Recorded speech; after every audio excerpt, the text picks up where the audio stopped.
दोस्तों, मैं आपको सुनाने जा रहा हूं अपनी मंडली की सदस्य दीक्षा चौधरी की लिखी कहानी एक सपना रेतीला। दीक्षा चौधरी महज 19 साल की हैं और राजस्थान के गंगानगर जिले के एक छोटे से गांव ततारसर की रहने वाली हैं। आजकल सीकर में रहकर पढ़ाई कर रही हैं एमए इंग्लिश लिटरेचर की। आइए सुनते हैं उनकी लिखी कहानी। रेगिस्तान के दिसंबर की बात ही कुछ अलग होती है। कीकर पर थमी ओस की बूंदें धूप निकलते ही मोतियों सी चमकने लगती हैं। नन्हे नारंगी फूलों से लदे रोहिड़े जैसे सम्मोहन की कला जानते हैं और इससे भी खूबसूरत रेतीले टीलों की चुप्पी तोड़ते भेड़ों के झुंड। मैं जब जब क्रिसमस बेल सुनती हूँ, मुझे रेगिस्तान से गुजरता वही भेड़ों का झुंड नजर आता है। उनके गले में बंधी घंटियों का संगीत सुनाई देता है और सुनाई पड़ती है राजस्थानी गीत गुनगुनाते उस बूढ़े गडरिये की आवाज। मारू थारे देश में निपजे तीन रतन, एक ढोला दूज मारवन, तीजो कसुमल रंग।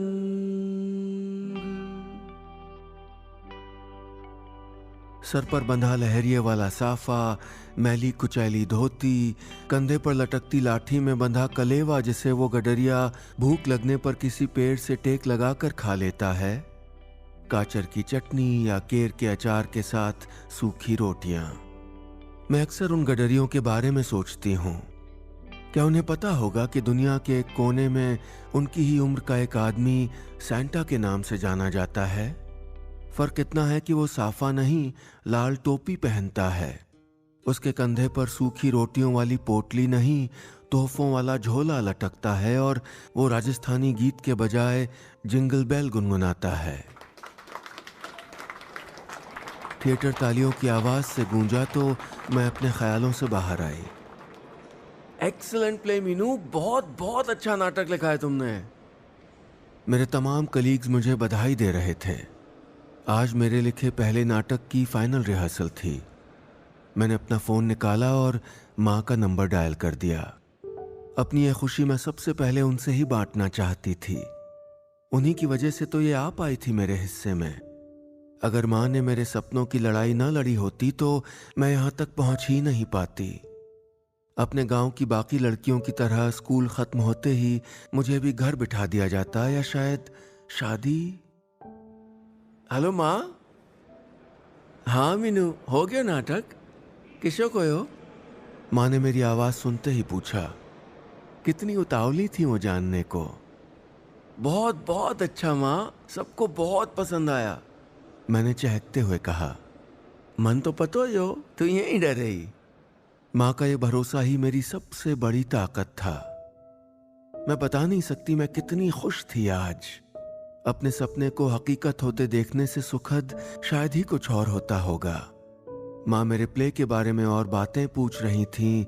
हमेशा की तरह टाइम पर खाना खाने, जल्दी सो जाने, अपनी सेहत का ख्याल रखने की हिदायतें दे रही थीं। और मैं सोच रही थी काश मैं अपनी ख्वाहिशें पूरी होने का ये एहसास माँ को भी दे पाऊं। लेकिन इसके लिए जरूरी है कि उनके मन में कहीं गहरी छुपी बैठी उन ख्वाहिशों के बारे में जान पाना जिन्हें वो कभी किसी से नहीं कहती, शायद खुद से भी नहीं। रेगिस्तानी गांव की शामें बेहद संगीतमयी होती हैं। खेतों से घर लौटती ऊंट गाड़ियां, ऊंटों के गले में बंधे गोरबंद की आवाज और किसी घर की मुंडेर पर बैठी कमेडी का गान। माँ ने कमेडी के इस राग को भी शब्द दे रखे थे। मीनू सुन कमेडी के केवे, माँ मुझसे कहती और फिर हूबहू कमेडी की ही धुन में गाती। पीसू पाऊं, यानी मैं अनाज पीसती हूँ और फिर पकाती हूँ। एक ठेठ जमींदार परिवार की औरत का जीवन कैसे सिमट जाता है इन दो शब्दों में, मेरी माँ का भी सिमटा था। पर मैंने माँ को कभी इस बात के लिए कोई मलाल मनाते नहीं देखा। माँ सुबह सुबह जल्दी उठ जाती थी। मैं उठती तब तक तो वो गायों को चारा डाल चुकी होती, दूध निकालना, उपले सुखाना जैसे सारे काम निपटा चुकी होती।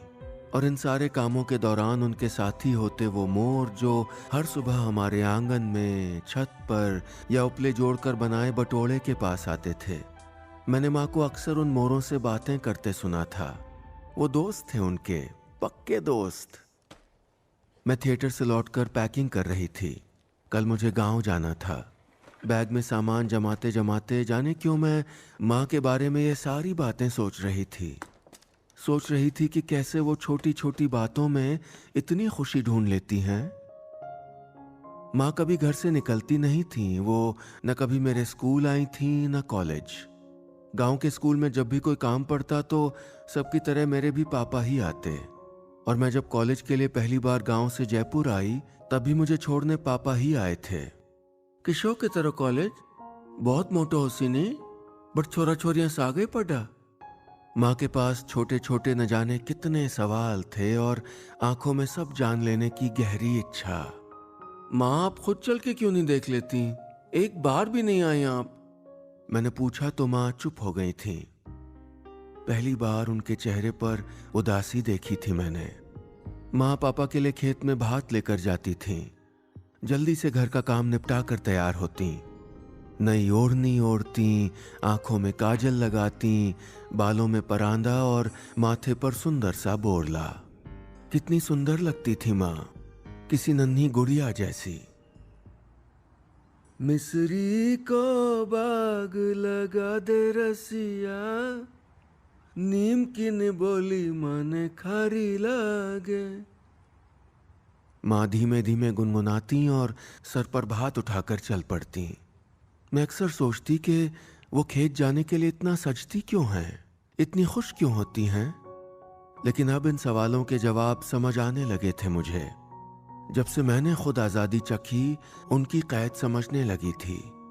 और उनका एस्केप, खुद को बहलाना भी। जो नहीं है उसकी उदासी जीने के बजाय जो है उसी में अपनी दुनिया समेट लेना, माँ ये हुनर कितने अच्छे से जानती हैं। रात भर की यात्रा के बाद अगली सुबह मैं जयपुर से गंगानगर पहुंच चुकी थी और फिर 70 किलोमीटर आगे अपना गांव। थार के रेगिस्तान में बसे अपने इस गांव के सवेरे शहर में भी कितने याद आते थे मुझको। कमरे में लगा हीटर यूं चूल्हे के सामने बैठकर हाथ सेकने की जगह कभी नहीं ले पाया था। अभी माँ चूल्हे पर चाय चढ़ा चुकी थीं। मैं उनके बनाए मेथी के लड्डू खा रही थी और पापा अपना हुक्का भरते हुए हमेशा की तरह खेती बाड़ी की सारी बातें मुझे बता रहे थे। कणक तो ठीक है पर साजी माड़ी, अब कल बरसात भी तो कम है। यानी गेहूं तो ठीक है पर साजी खराब थी, इस बार बरसात भी तो कम थी। मैं गौर से पापा की तरफ देख रही थी। हल्की सी झुर्रियों वाले इस चेहरे को मैंने कभी इन चिंताओं से आज़ाद नहीं देखा। तू बता क्या चले तेरा नाटक नोटक? पापा ने पूछा। मैं जवाब देती इससे पहले ही माँ बोल पड़ी।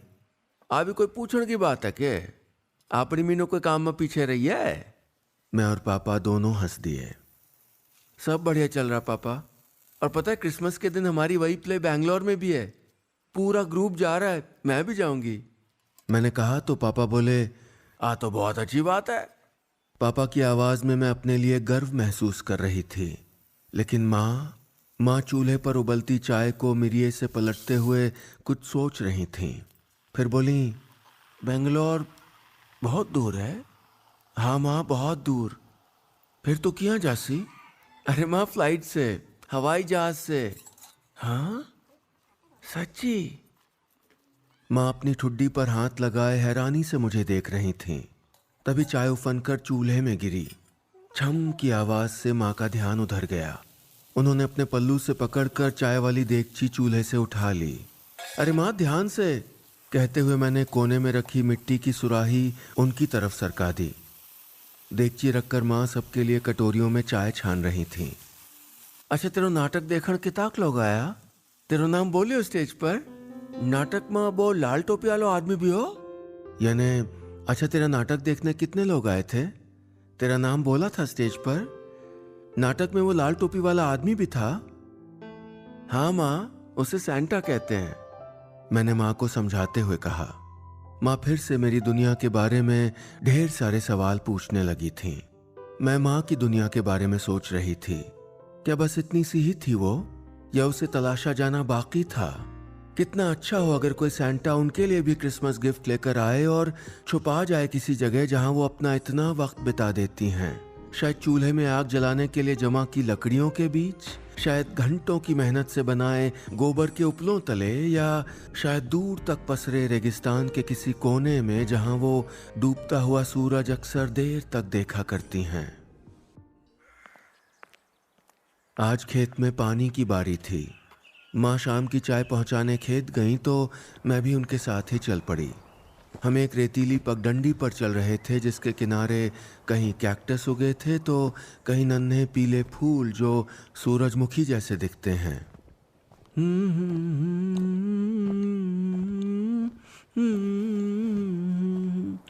मारा छैल भंवर रो कांगसियो पिढ़ारा ले गई रे। माँ हमेशा की तरह धीमे धीमे गुनगुना रही थीं। मैं चारों तरफ फैले खेतों को देख रही थी। इस इलाके की यही खासियत है, कहीं ऊंचे ऊंचे टीले तो कहीं सरसों के गेहूं के खेत जिनमें नहरों से सिंचाई होती है। माँ यही वो बेरी थी ना, कहाँ गई? मैं पगडंडी के किनारे उस सूनी जगह को देखकर बोल पड़ी। काट दी, माँ इतना कहकर फिर गुनगुनाने लगी। पिढ़ारियां ले गई रे, हर बैरणियां ले गई रे। करीब आधे घंटे तक लगातार चलने के बाद हम खेत पहुंच चुके थे। पापा कंधे पर कस्सी लिए खेत के दूसरे कोने पर खड़े थे। पायजामा घुटनों तक मोड़ रखा था, स्वेटर उतारकर मेड़ पर रखी हुई थी। हमें आया देखकर दूर से ही हाथ हिलाया और हमारी तरफ आने लगे। मैं पानी से भरी क्यारियों को देख रही थी, भीगी मिट्टी की खुशबू को अपने भीतर समेटने की कोशिश कर रही थी। देख देख, माँ ने उंगली से इशारा करते हुए कहा तो मैं उस तरफ देखने लगी। बगुलों का एक झुंड आकर उस क्यारी में बैठ गया था। बुगलाओं भी ऊंचा उड़ के? यानी बगुलों से भी ऊंचा उड़ता है क्या? मैं माँ के सवाल को समझ नहीं पाई। क्या? मैंने पूछा। अरे वो जहाज, हवाई जहाज। हाँ माँ, बहुत बहुत ऊंचा, मैंने हंसकर कहा। माँ क्या आप तक उस बारे में ही सोच रही थी? बादलों भी ऊंचो? माँ ने फिर पूछा। हाँ, बादलों से भी ऊंचा, मैंने कहा। माँ कुछ और कहती इससे पहले पापा आ गए। पानी की ये बारी लगने से बहुत खुश थे पापा। बार बार कह रहे थे कि अब चिंता की कोई जरूरत नहीं। ऐसे ही थे वो, बेहद शांत स्वभाव के। मैंने कभी उन्हें गुस्सा करते, तेज आवाज में बात करते नहीं सुना था। मैं माँ और उनकी बातें सुन रही थी। सोच रही थी कि माँ जैसे सवाल मुझसे पूछती हैं वैसे पापा से नहीं करती। पापा भी उनसे कभी नहीं पूछते। फसल कैसी होगी, बारिश समय पर होगी या नहीं, भाव कैसे मिलेंगे, ऐसी चिंताओं में डूबे मेरे पापा को शायद कभी इतना समय ही नहीं मिला कि माँ के मन को समझ पाएं। मीनू, हवाई जहाज इतना ऊंचा उड़े, डर तो लागता उसी नहीं? रात को जब हम अपनी अपनी रजाइयों में लेटे थे, माँ एक बार फिर अचानक से पूछ बैठी। नहीं माँ, डरने की क्या बात, मैंने कहा। बार बार एक ही सवाल करती मेरी माँ मुझे किसी छोटी रेगिस्तानी लड़की जैसी लग रही थी जो रोज रेत में मीलों चलती है, जो सैकड़ों हजारों कोस दूर की दुनिया का एक सपना देखती है मगर खुद भी उससे अनजान है। उस छोटी लड़की को उसके ख्वाब से मिलवाने की जिम्मेदारी अब मैं खुद पर महसूस कर रही थी। हमारे गांव के इस घर में गर्मियों में हम आंगन में कतार से चारपाइयां डालकर सोया करते थे। गांव में बिजली आने के बाद जब घर में कूलर आया तो माँ सबसे ज़्यादा खुश थीं। फ़ोन करके नानी को, बुआ को, सबको बताया था। लेकिन मुझे अच्छे से याद है कि रात को सोते वक्त कूलर के एकदम आगे मेरी चारपाई थी। उनकी खुशी इसमें ही थी। उनके कमरे की अलमारी में गोटे से सजा चूड़ियों का एक डिब्बा था। बाकी पूरी अलमारी में मुझे स्कूल कॉलेज में मिले इनाम और सर्टिफिकेट्स, घर के काम निपटाना, खेत में पापा की मदद करना और मेरे सपनों को पूरे होते देखना, बस उनकी दुनिया न जाने कब से इतने में ही सिमट गई थी। माँ, आपका कोई सपना है? आज दोपहर मैंने माँ से पूछ लिया। मैं लैपटॉप लिए बैठी थी और माँ छत पर सुखाए टिंडों से कपास निकाल रही थीं। हाँ? माँ ने हैरानी से कहा, जैसे मैंने कोई बेहद मुश्किल सवाल पूछ लिया हो। अरे माँ, सपना सपना, जैसे नाटक लिखना मेरा सपना था, वैसे आपका भी तो कोई सपना होगा ना? माँ कुछ पल सोचती रहीं, फिर बोली, फसल बढ़िया उठ जाए, तेरा नाटक बढ़िया उठ जाए, बस। और? मैंने पूछा। और तो क्या पतो? माँ फीकी सी हंसी हंसते हुए बोली, कदी सोचियो ही कोनी। मेरे सामने बैठी उस औरत के लिए मेरे दिल में अचानक ढेर सारी करुणा उमड़ आई थी।